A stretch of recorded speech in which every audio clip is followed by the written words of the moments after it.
एक नगर में एक कुत्ता अपने साथियों के साथ रहता था। उसका नाम चित्रांग था। सभी कुत्तों का जीवन प्रेम भाव से रहते हुए सुख शांति से व्यतीत हो रहा था। किंतु एक बार उस नगर में अकाल पड़ गया। खेत खलिहान सूख गए, अन्न जल की कमी हो गई। मनुष्य सहित जीव जंतु भूख प्यास से मरने लगे। इस स्थिति में चित्रांग दूसरे देश चला गया। दूसरे वहां उसे एक धनी स्त्री का घर मिला जो बहुत लापरवाह थी। प्रायः उसके घर का दरवाजा खुला रहता था और चित्रांग वहां घुसकर विभिन्न प्रकार के पकवान छक कर खाता था।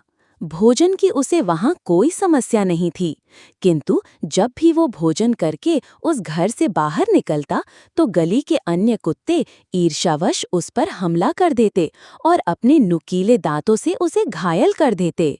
कुछ दिन तो भोजन के कारण चित्रांग किसी तरह वहां रहा, किंतु अपने ही वंश भाइयों का ईर्ष्यापूर्ण व्यवहार उसे रास नहीं आया। उसने सोचा कि इससे तो मेरा नगर ही अच्छा है। वहां अकाल अवश्य है, किंतु यहाँ की तरह कोई अपने वंश भाई को काट खाने को तो नहीं दौड़ता। मैं तो अपने नगर वापस जा रहा हूँ। वह अपने नगर लौट आया।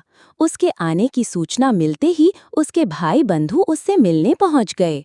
वे सभी विदेश के बारे में जानने को उत्सुक थे। वे पूछने लगे, भाई, हम सभी जानना चाहते हैं कि वह स्थान कैसा था, वहाँ के लोग कैसे थे, उनका व्यवहार कैसा है, कैसा भोजन तुम वहाँ खाते थे, हमें पूरी बात विस्तार से बताओ। चित्रांग बोला, बंधुओं, उस नगर के बारे में तुम्हें क्या बताऊं? वहाँ स्त्रियां बहुत लापरवाह होती हैं, अपने घर के दरवाजे खुले छोड़ देती हैं, जिससे वहाँ आसानी से भोजन करने का अवसर मिल जाता है। किंतु वहाँ अपने वंश के लोग ही एक दूसरे के विरोधी हैं।